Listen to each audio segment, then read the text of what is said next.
think we've started. Hello to all watching and hello to the panelists who I'm going to introduce to you shortly. This is number 8, the last in a series of webinars by EJN, European Jazz Network, and it's one in collaboration with Puglia Sounds and Medimex.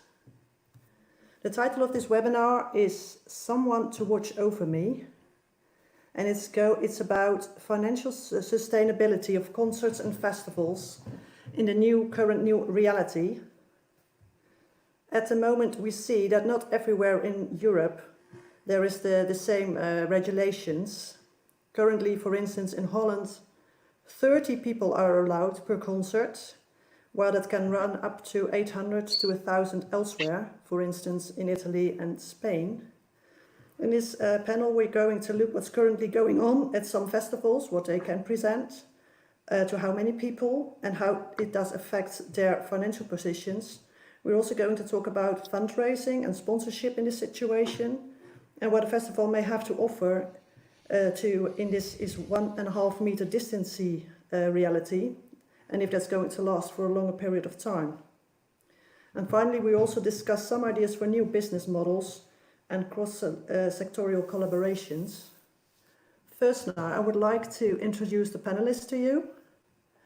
We've got Nicole Newman, an independent fundraising consultant from the UK. She worked with as a capital project director at, for instance, National Ballet, National Opera, and also as a fundraiser during the opening of Tate Modern.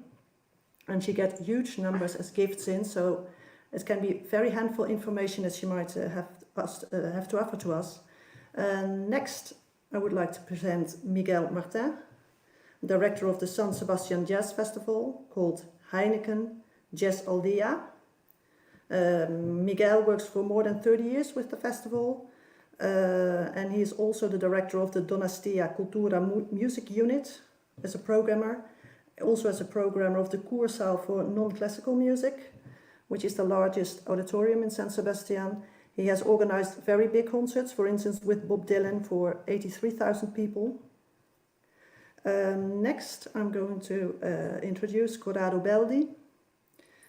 He's a cultural entrepreneur, I would say. We're talking mainly for his function as a founder and director of NovaraJazz, but he's also founder of the Festival Internazionale di Musica Jazz, Culatello and Jazz in the castle of Rocco Bianca in Parma, founder of a museum of refused and unrealized art called More, and founder and president of IJazz, which is an umbrella organization bringing together 60 main Italian jazz festivals.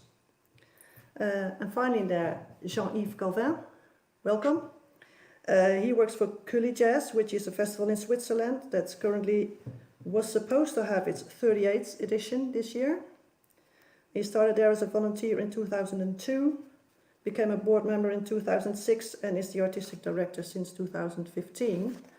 And also he is involved in more cultural institutions, for instance, the festival La Voix Classique. So welcome to all you panelists. I have a first question to the festival directors. Miguel, would you first like to answer the question? Can you explain what is the impact of COVID-19 on your festival? What has been allowed in your country so far?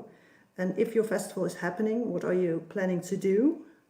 And what do you think is possible to organize in this reality? Are you organizing something right now already this summer, or did you put things on the longer term?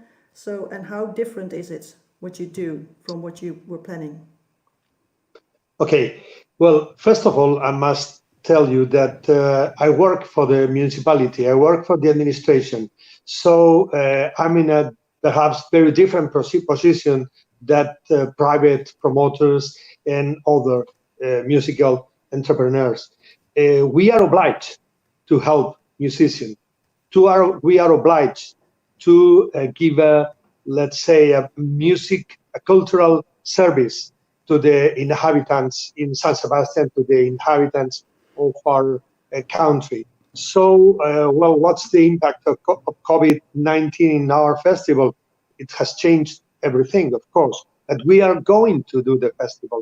We are going to do the festival because we think that the festival should go on, should continue, as I said, a service to the people in San Sebastian and a service as help to the Spanish musicians. We will have from July 22nd to 26th, Basque, of course, Spanish and European musicians. We will have not 120, but only perhaps 50 concerts during these days, during these 5 days. And of course, we'll have to follow strictly all the sanity protocol, all the rules that will work in Spain during this time. And is it possible to organize a jazz festival? Well, if we are, you have the funds of the administration, probably not in the same, not of the same size as previously, but yes, it's possible to organize a jazz festival, and in our case, it's a necessity. And if you say you're doing 50 concerts, is that also what you were planning on normally? Would you have 50 concerts as well?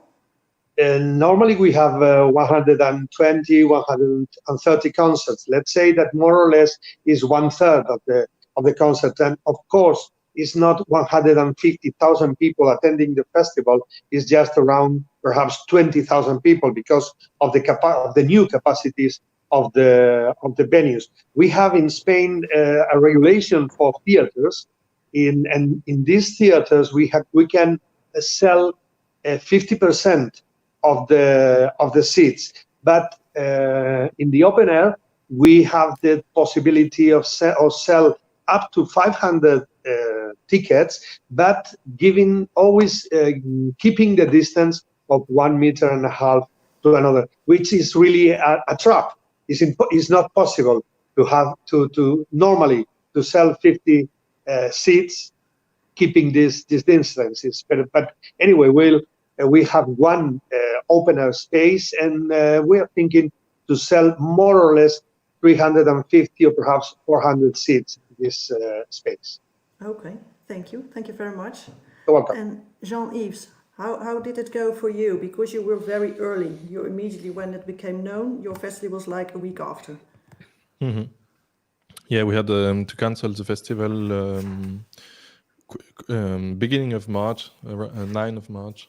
And yeah, it was obvious. Everything was cancelled here in Switzerland, all large or small gatherings. Now we can see a little bit of change. Now we can do concert with 300 people. So maybe we'll try at the end of the month, if the police and if everybody is okay with the conditions, to do a small concert with 300 people, a small free concert. But yeah, we are going from a festival with 60,000 people to in 9 days to 300 in one night. So yeah, it's really not the same. But we were really lucky because financially it was not as much as a disaster as we could expect, because the festival is a non-profit organization, but it's a private one. It's private association, and we really get a lot of support from our public. We already sold tickets, maybe half of the tickets, and more than 60% of the people who bought tickets didn't want to get their money back. So we had a huge amount of donation like this, and with all this, yeah, it was 2020 will not be the last edition of the IJazz, of the association. And is it when they give the money as a donation, or is it a ticket to keep? And then they already have the ticket for next year. It really was a donation. No, it was a donation. We asked them like this. We really had a lot of money already engaged for the festival. We had a lot of costs that we couldn't cover only with public fundings. and we get really a few amount of public fundings, only 5% of the budget. So we had to really, and normally we sell 40% of the budget is covered by selling food and beverage, and obviously we couldn't sell one beer this year. So yes, we asked people for donation, and yeah, more than 60% of people did that. Wow, that's which very is nice. Huge, yeah. And Corrado, how is it going for you? What is the impact on your festival? Well, we had to cancel the whole festival that usually we host between end of May and beginning of June. It's a 3 weeks festival, but obviously the norms were not allowing us to make the festival. So what we did is that we canceled completely the festival and updated to next year, because we thought it was better for the musician to have a sure contract for 2021. As a matter of fact, then the city asked us to make some activities in summertime, and which is not easy, because we'll start from 15th of June, the possibility to make live concerts. And every concert will have to be below 1,000 people, and it's not allowed to have drinks or food. And we need obviously to have a lot of sanitary norms in order to check the fever to people and to clean the places between one set and the other. And we have obviously the distance of 1.5 meters between one person and the other. So the venue that was hosting more than 700 people will host 275 people. And we are taking care of the summer season for the city, which means we will do 13 concerts, but most of all with local musicians. And the other 40 nights will be events with the theater, drama, and presentation of books, so some literature, some gospel, and we will manage these nights in cooperation with other institutions of the city. And then from September, our winter season will start again, and so hopefully we will have new norms that will be easier to manage, because obviously with these rules we have higher costs and a big problem with selling tickets, and so with our classic income. Okay, well, those are quite different from what you all were planning to do. Nicole, if I go to you, we see in the very near future that if anything live is happening, it's indeed for much less people than on which sponsorships and funding contracts were based. Many sponsorships, of course, many sponsors are looking for visibility. What is the impact you expect from COVID-19 on private and commercial sponsorships and public funding? And what is it that you think sponsors and public funds will be looking for in this new 1.5 meter reality? Well, I think in terms of impact, I think there are probably sort of short-term and longer-term impacts of the whole COVID on the sector. In the short term, what I have noticed here in the UK is that the existing relationships that exist, the existing sponsorships and funders, are being maintained. You know, people are maintaining their support. So even if concerts and activities have had to be cancelled, I think what is happening is that most sponsors are being very rational about it and finding a way through with their sponsor partner. So if you've developed good, close relationships over a number of years and you have a number of existing funders, then I think most people are finding that they are staying in place. And in actual fact, the other thing that appears to be happening is that fundraising has increased, because if those relationships have been good, the sponsors are either looking to try and support the organisations they fund through emergency funding and trying to help them in other ways. And like some of my fellow panelists have said, the individual philanthropy has been very successful. Lots of performing arts organisations in the UK have done direct appeals to donors, not just asking them to donate their ticket price, but also just give more money. And some of those smaller organisations have found that they've raised more through an emergency appeal request in 2 weeks, in the last 3 or 4 weeks, than they might have done in an entire year. So in actual fact, there has been a sort of increase, perhaps in some cases, in fundraising in the short term. I think the issues will be longer term. I personally have fundraised my way through a couple of previous crises, 9/11 and the 2008 recession. And what I found at that time is the impact will come in years 2 or 3. when the recession has hit, when businesses need to review their businesses and fundraising of the arts, sponsorship of the arts gets cut, budgets get cut, and when they become, depending on the economic confidence, donors decide to stop funding. Perhaps the benefit of that longer term impact is that we will hopefully be able to see it coming and we can plan for it.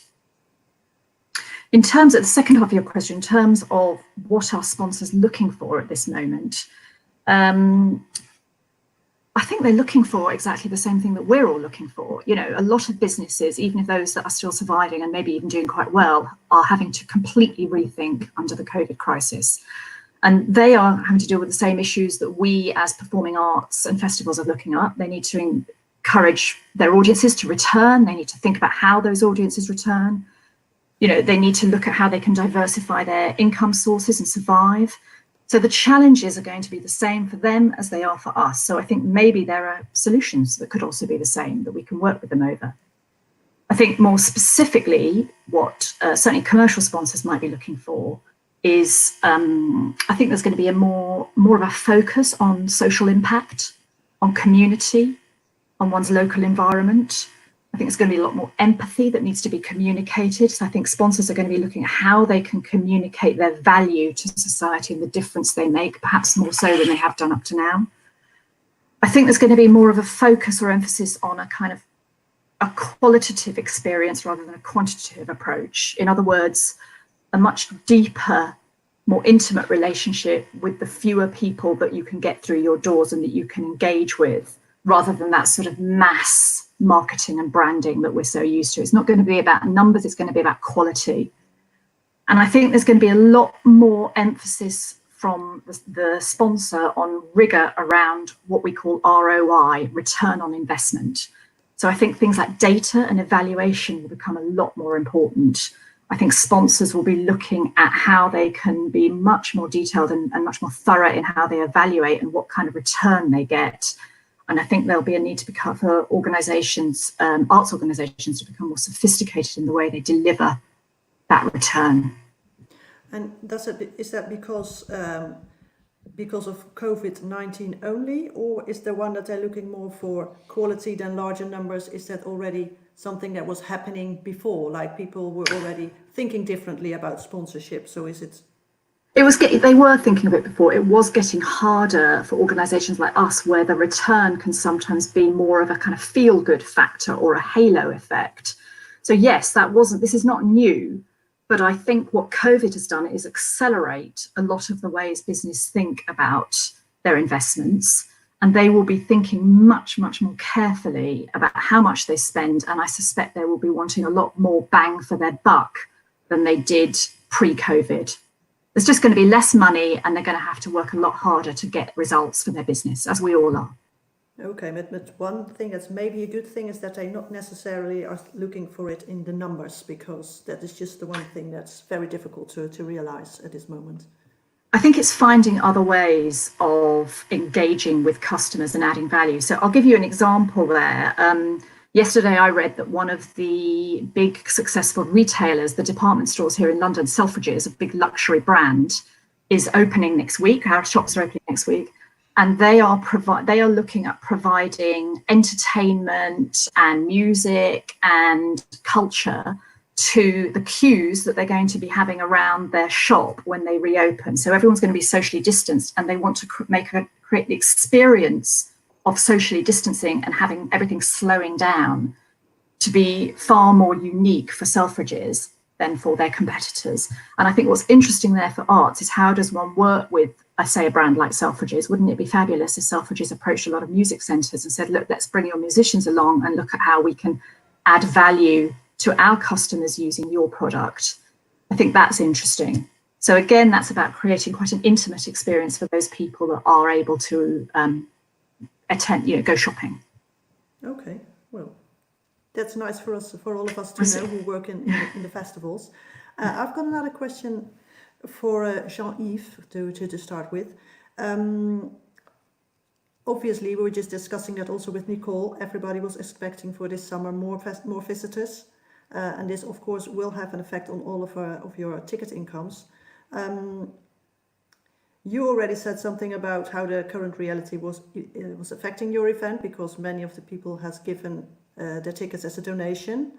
How did your sponsors and fans react to it? Were they as supportive as well?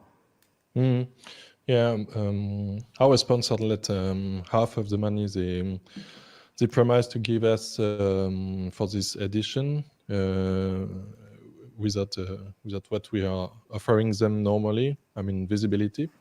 And yeah, the public funding are all also coming, but it's really not a big part for us. But yeah, with sponsors is going to be really an interesting and hopefully good discussion with them for next year, because as you mentioned, Nicole, before, maybe most of the sponsors will look like with more engaging experiences when they want to have visibility in the festival. But we also all know that these kind of sponsors also look at the numbers, look at how many people have seen the logo and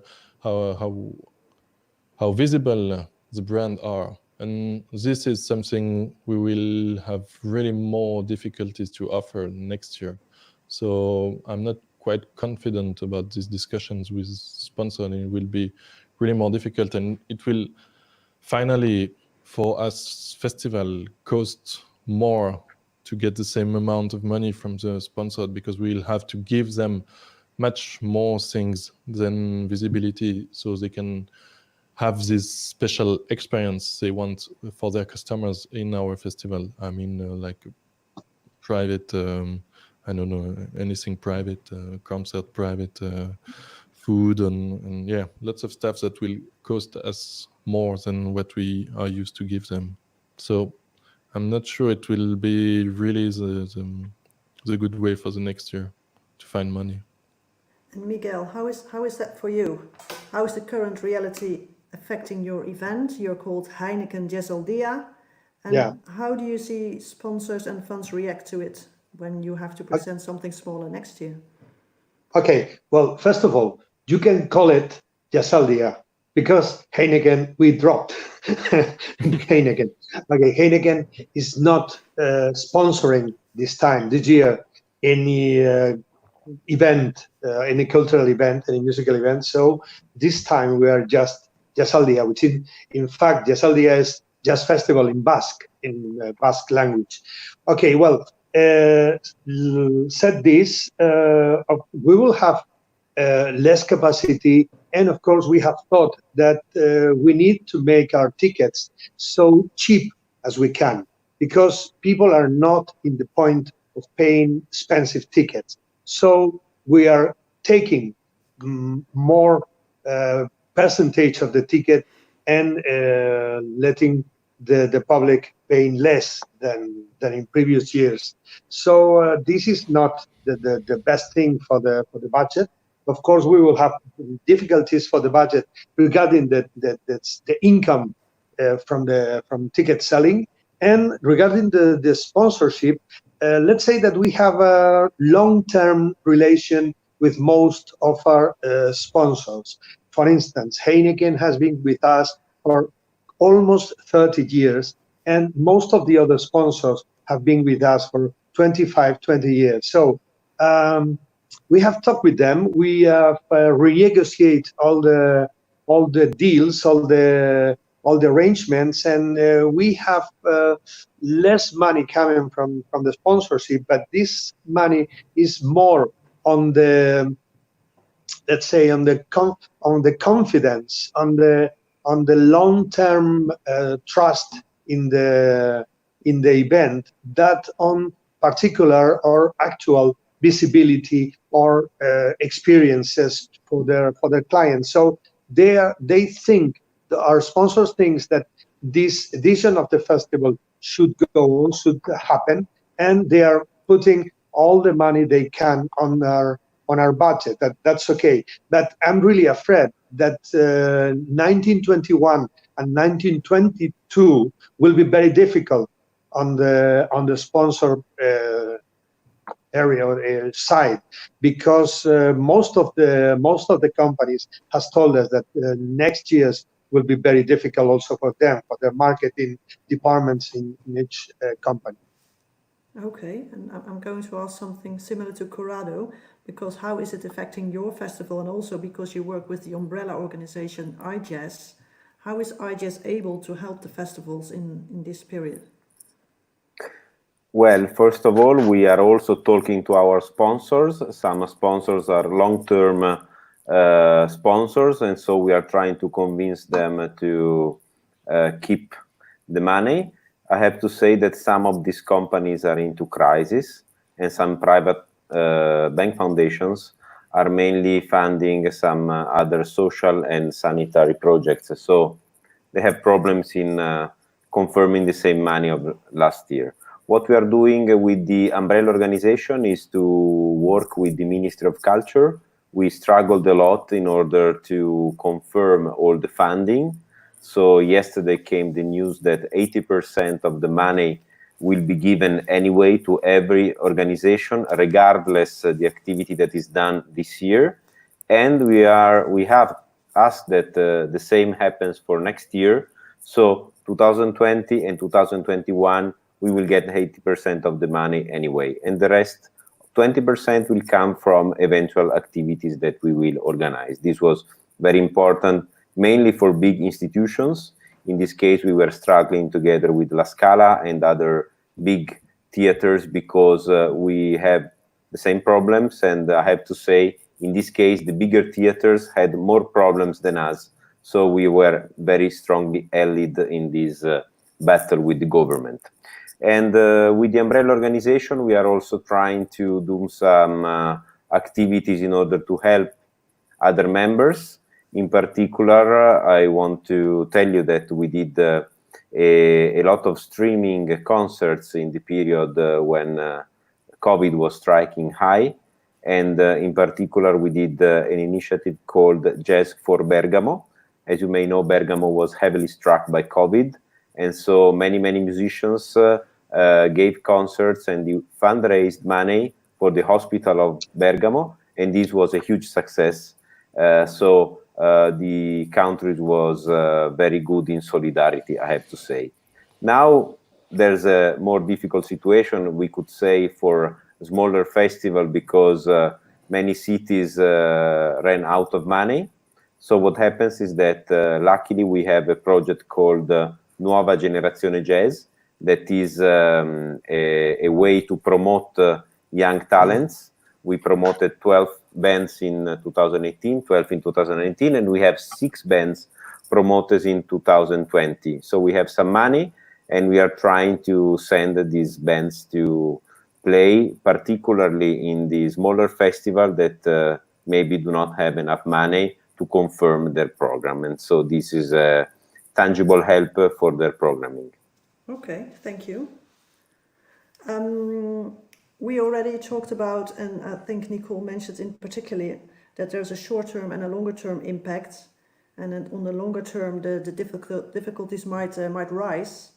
You also said already what you think sponsors would be looking for. Do you have also an idea what you think a festival can offer in this kind of reality? What does a festival have of value to sponsors and public funds? What partnership models do you think could be developed? Well, I think festivals and any organisation that's looking for sponsorship, any cultural organisation, is going to have to become a lot more creative about some of the benefits that they offer. They're going to have to be a lot more agile and flexible, and I think Jean-Yves mentioned they're going to have to be a lot more generous in terms of what they give. I think, as I said earlier, you're going to probably have to be giving away a bit more for the same amount, or possibly even less money.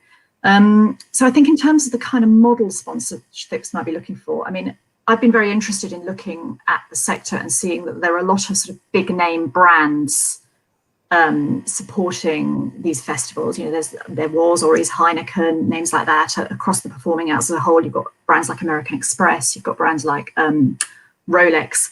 I think those sorts of headline title sponsorships might be a lot more challenging. So perhaps one model will be to look at more of a portfolio of sponsors. This is not a new model, but it is something that I think people have avoided doing because it takes a lot of resource to deliver to more sponsors for the same money. But I think looking at conglomerates of sponsors is one way of looking at it. I think maybe taking the traditional kind of museum corporate membership model might be an interesting model as well, where you perhaps look at delivering benefits that are not marketing led, but are more around employee benefits, staff access, you know, special things for staff, or more intimate and special experiences for high level customers, which we've referenced before. And maybe developing a program of benefits that happens throughout the year. Now, this may not be possible for a lot of festivals, but I think that might be a different way of looking at it, is that you build touch points throughout the year where you could deliver benefits rather than just one big marketing bang.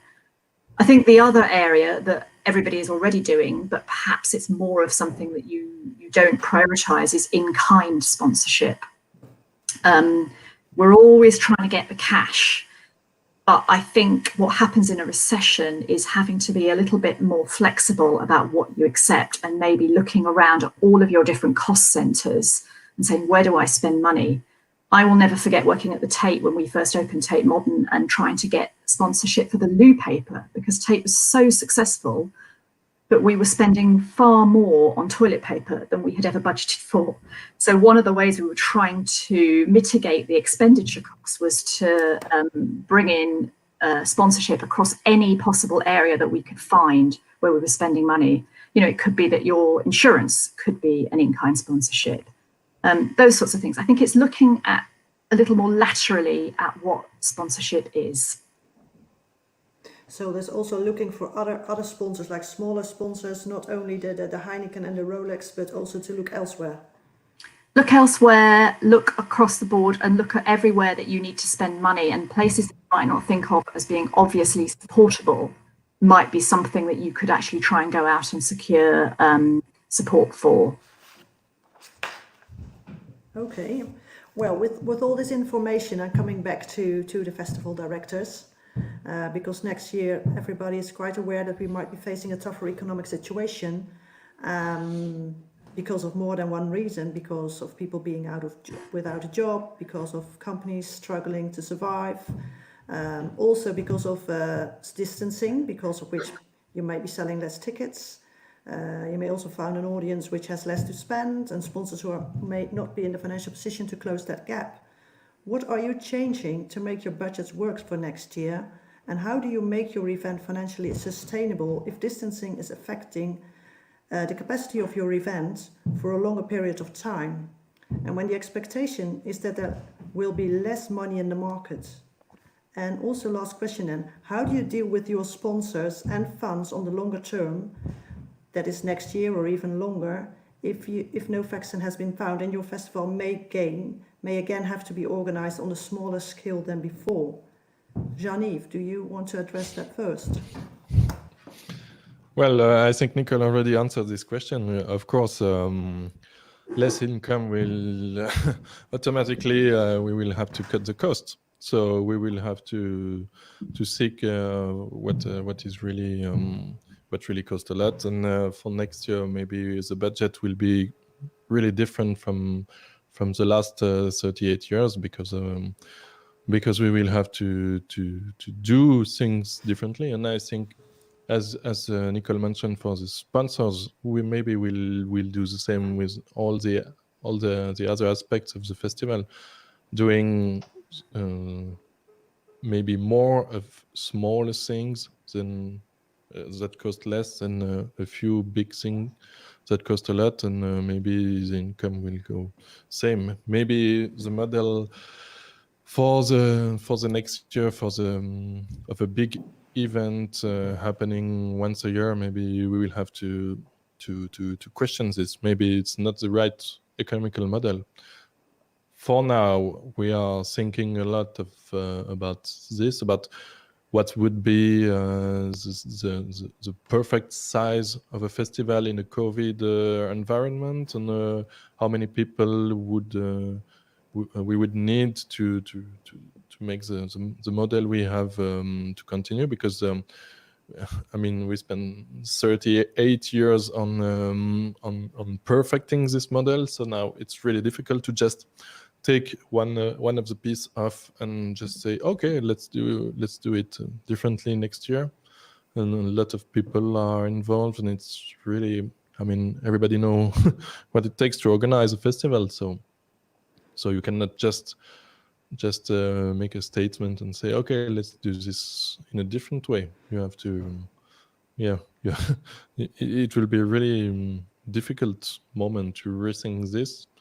And maybe what is really maybe the worst is, maybe we are doing this for nothing. Maybe in 6 months nobody will talk about these sanitary issues, and we can go for a normal festival. But when we will have to start festival for next year, maybe it will be in July or August. We will have the first things to start and the first money to spend, and maybe it will be really too early to start this. So we have a temporal problem with this.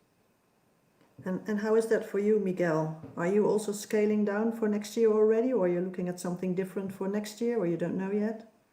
Well, in my opinion, we know now something for sure, that well, there will be less money in the market. The public will not be paying the same level of tickets that they are paying now.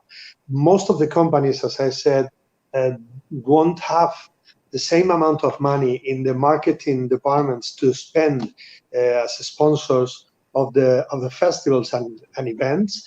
And of course, up to this moment, most of the musicians and most of the agents coming, especially from the States, want to have the same fees that they are having now. So it doesn't match.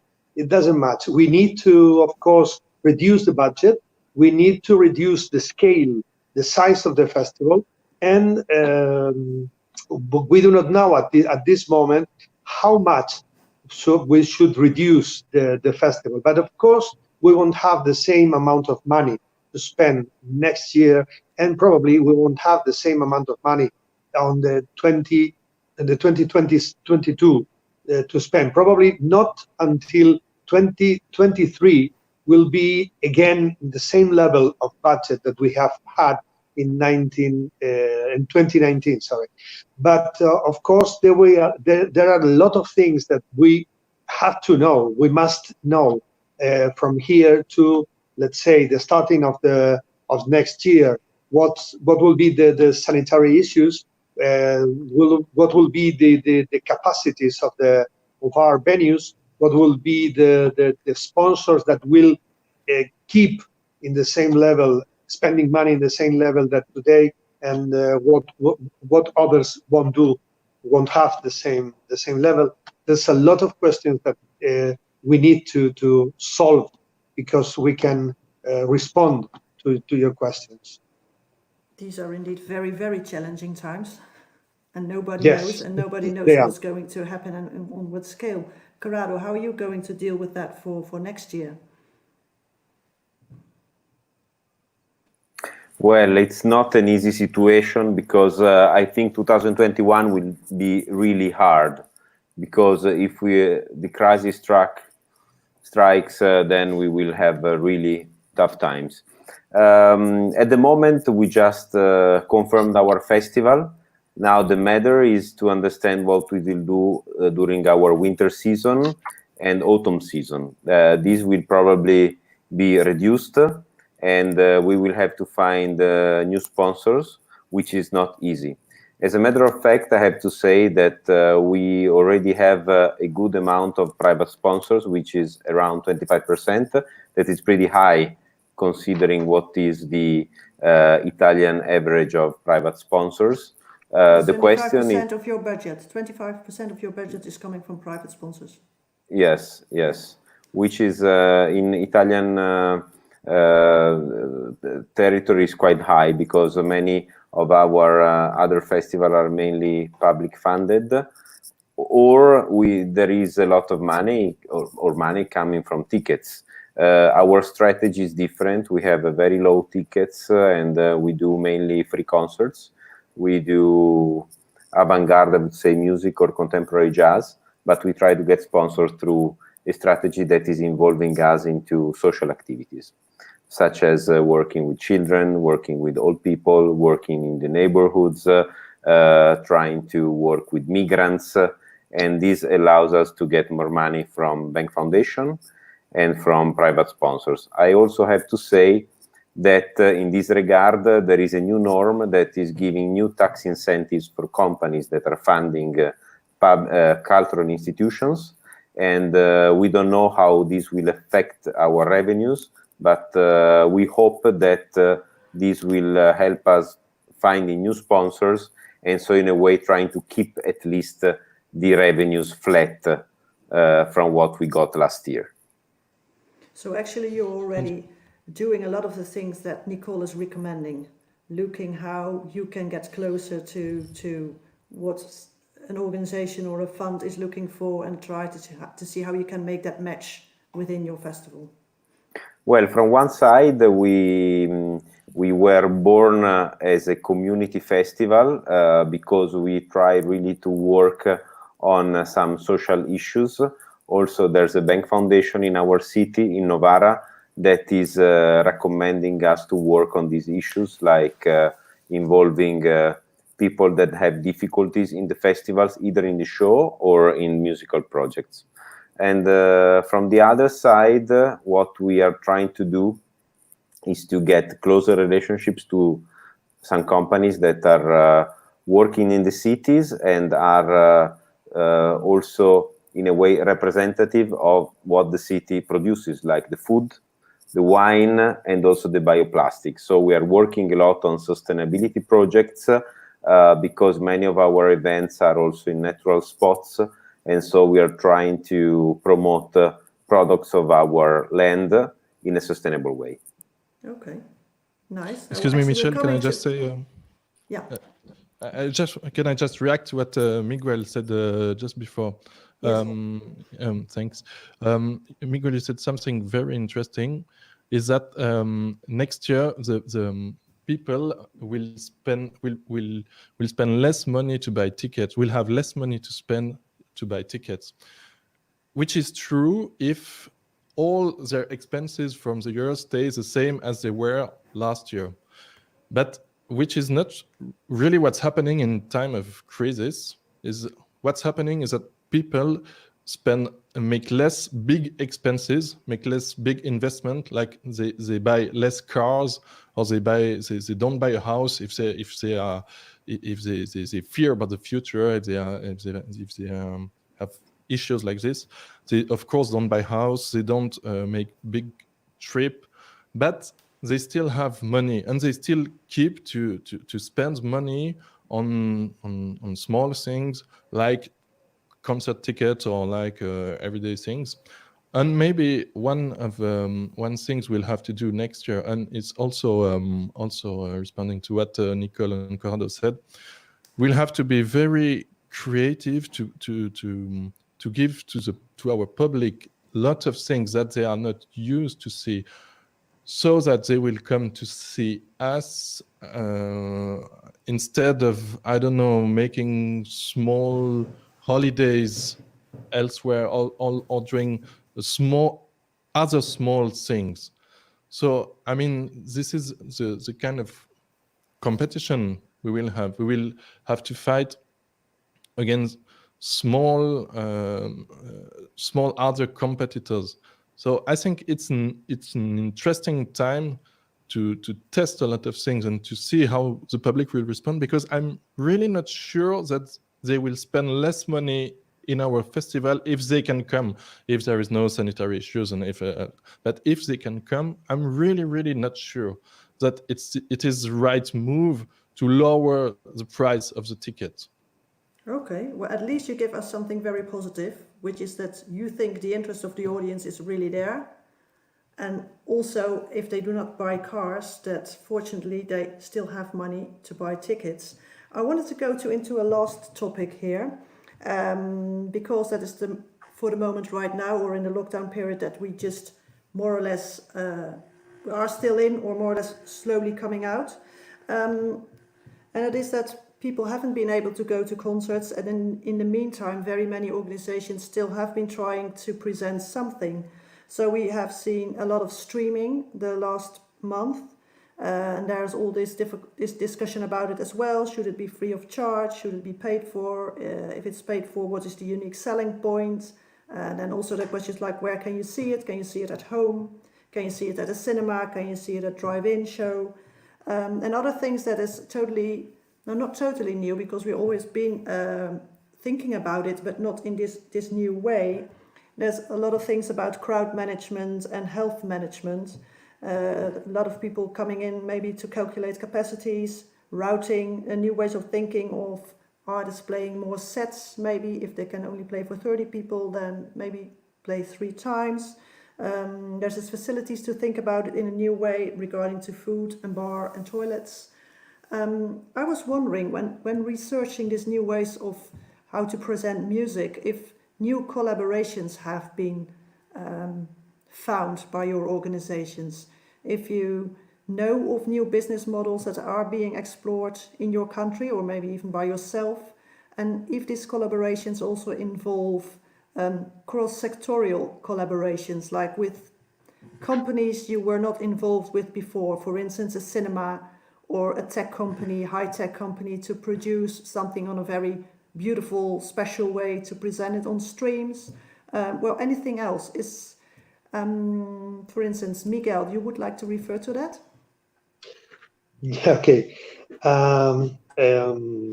In the autumn, we will have a lot of concerts, not just concerts, just musical events in the theaters in San Sebastian, and we have come to an arrangement with all groups and all musicians to play twice for the same fee that we have agreed before. Every musician know that in the autumn we will have only 50% of the capacity in the halls, in the theaters, and they all agree, this in Spain, they all agree to play twice for the same fee. That's, I think, a very good reaction to the situation. And of course, probably it won't last until next summer, because hopefully we will have the capacities again on the 100%. But anyway, responding to other questions in your speech, we stream all the festival, of course, but we stream for free.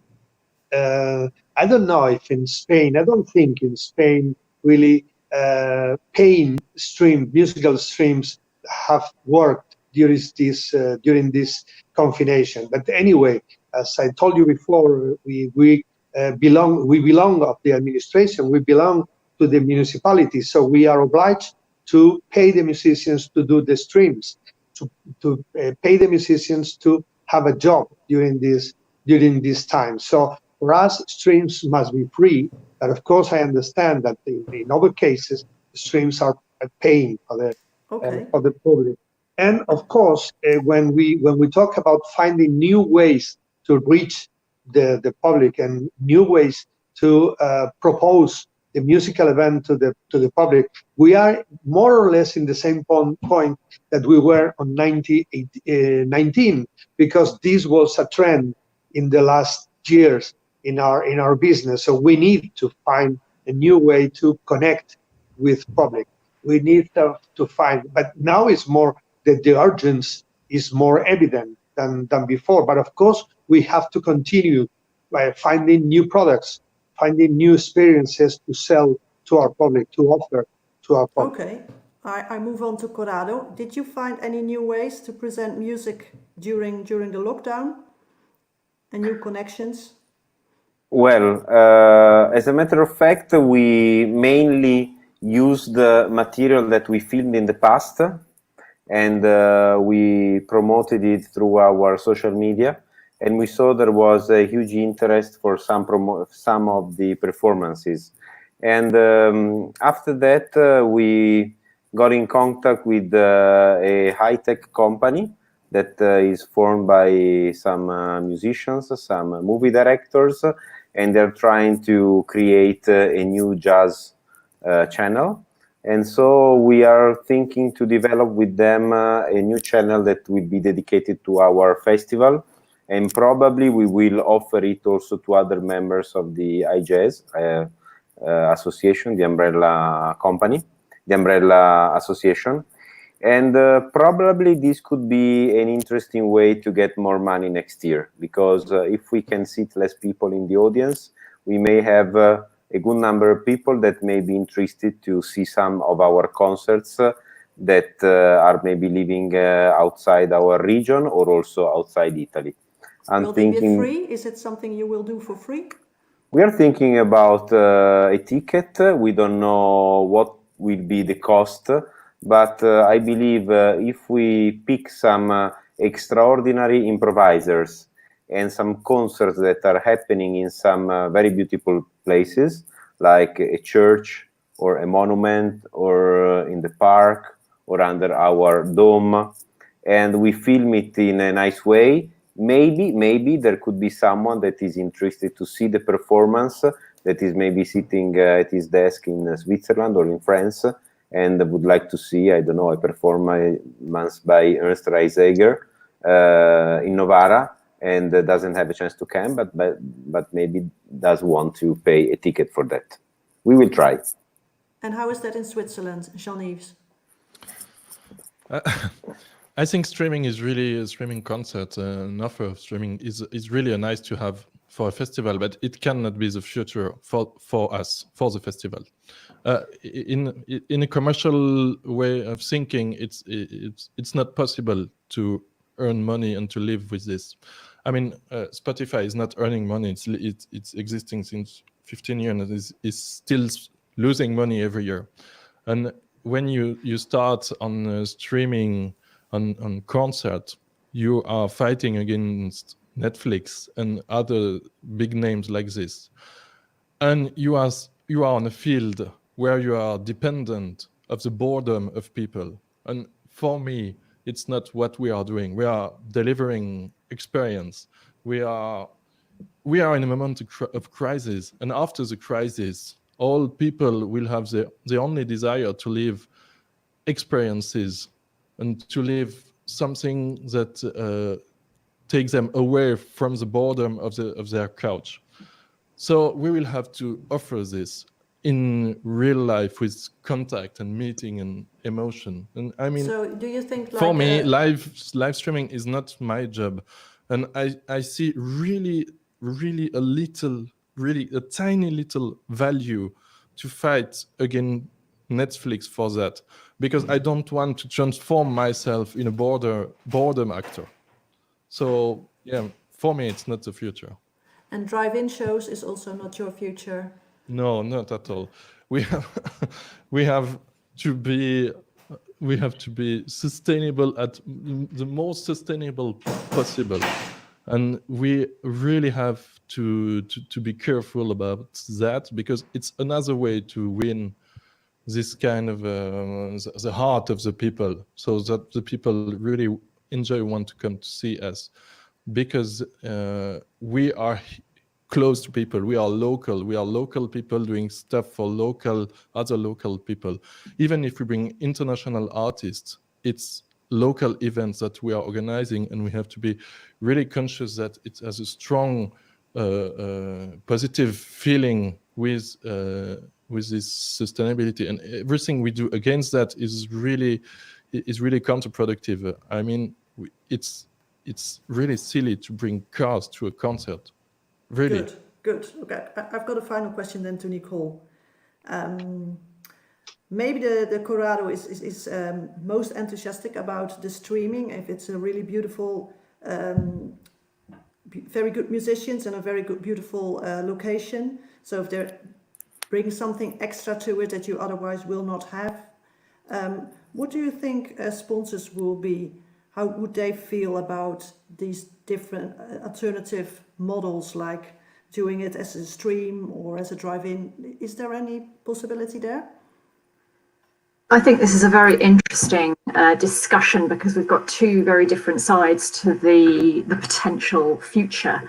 The challenge is we don't know, but I think that, you know, whatever model is going to become the future, wherever we go to, what has to happen is there has to be a complete review. We have to change. You know, I see this as a huge opportunity, and I think what businesses want, what businesses have always wanted, but I think even more so now, is a complete rethink and a complete transformation of the business model. Now, whether that eventually ends up with something that is a personal, intimate, emotional experience where the audience and the performer is kind of breathing together, which obviously we all love and appreciate, or whether that is the ability to get your product out to a much, much, much larger, broader audience, because the whole world has become so much more digitally savvy over the last 12 weeks. I don't know. What I do know is that businesses are there, and corporates and funders are there to help.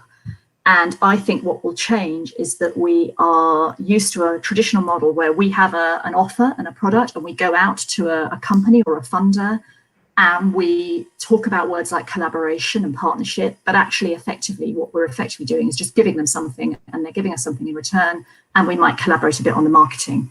I think the shift will be that we will be into a really integrated partnership where businesses could come in and help brainstorm and transform the very fundamental basis of the model with you. And if you can find someone who shares your values, and you can sit down together and say, look, what are we looking at here? Are we going to be looking at a more digital offer, or are we going to look at a real offer? But either way, let's completely rethink it. This is a real opportunity to be disruptive and to think completely differently. I've got one interesting question coming in from Willem Wabbes, and he's asking, live streaming, could it be interesting if international musicians from their country are playing each in their own country then, and mix it with live performances of local musicians? You can all read the question below. Do you think about live streaming international musicians from their country and mix it with live performance of local musicians? Who would like to respond to that? Well, I can try. It could be interesting, but we have to find a way to mix the sounds coming from different places. As a matter of fact, if I understand what Wim is asking, he says an international musician staying in another country and trying to improvise with the local musician from our country. Could be interesting, but it's not easy to do it with the larger ensemble. But for example, there was an example here with a very interesting duo of two clarinet players. A guy is called Francois Hull, he's Canadian, and Marco Colonna from Italy. And they made a very curious recording with their instrument, and they recorded it live, but they were in distant places. And at the end it was a very beautiful result. But it was very much in the field of free improvisation. So maybe this is more interesting in more creative and contemporary music than in, let's say, mainstream jazz. Okay, well, thanks for your response. I've got another interesting question come from Ralph Gloog. I also think that the promoters, specifically festivals, have to create exclusive events within their program and not just to buy offered projects which tour also within the circus. Who would like to respond to that? I can try. It's an interesting point of view if you think that festivals are competitors each other. If we are on similar, if we do have a competition between I don't know, Jazzaldia and IJazz, no, not IJazz, and your festival, Corrado. Sorry, I don't remember the name. And Kuypers, and you mean if people would have to choose in which festival they want to go, Of course, the festivals that can make exclusive content will probably win the game, but it's not that kind of competition where we are in, and I'm pretty sure that we are not fighting against each other.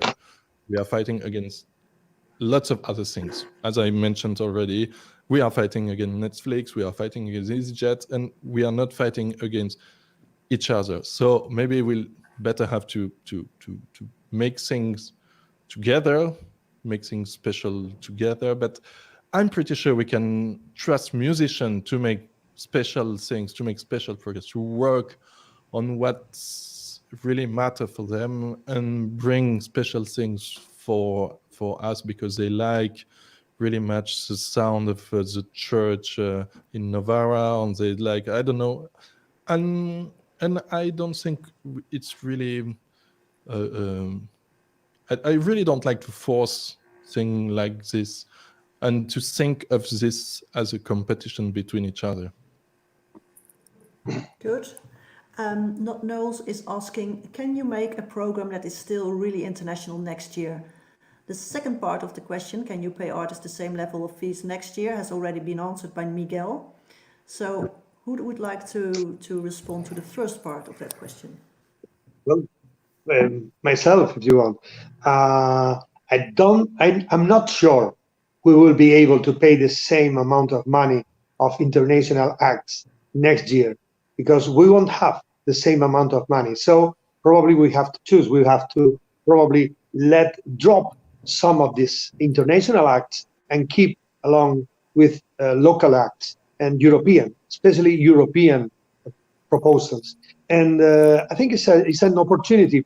For instance, this year, on 2020, I will have the opportunity to work with a lot of Spanish musicians that I knew from a long time ago, but I didn't have the opportunity to work with in the last year, because I always had to find some international, very good known acts to program in the festival. So for me, it's like kind of vacation to work again with the Spanish musicians and with the European musicians that I know of a long time, and I have the opportunity to work with them again. But anyway, next year we will see. Probably we'll have to cut to renegotiate the fees of the international act, the American acts, because when we say international, finally it's American. So let's see. Hopefully we will probably let them know that we cannot pay the same amount of money, but we have to keep here in Europe together and explain all together this to the international agents. Okay, well that's a very nice answer. I see it's over 3 minutes past 6. I want to thank you very much for all your input. I also want to thank EJN, the EJN staff, Francesca, Stefano, Battista, and Puglia Sounds and Medimex for presenting this webinar series. And I would like to finalize with one comment that also came in through the audience. It's actually not so much a question. It is a comment that I think we would all agree to, and she says it's Marichu Huertas de la Camara, and she says public institutions should help promoters to find sponsors and free publicity of our programming. I think we would all agree to that. So thank you for this input, and thank you for being in the panel with us today, and thank you for watching. Thank you. Thank you. Thank you. Bye-bye. Thank you. Bye. Bye. Bye-bye.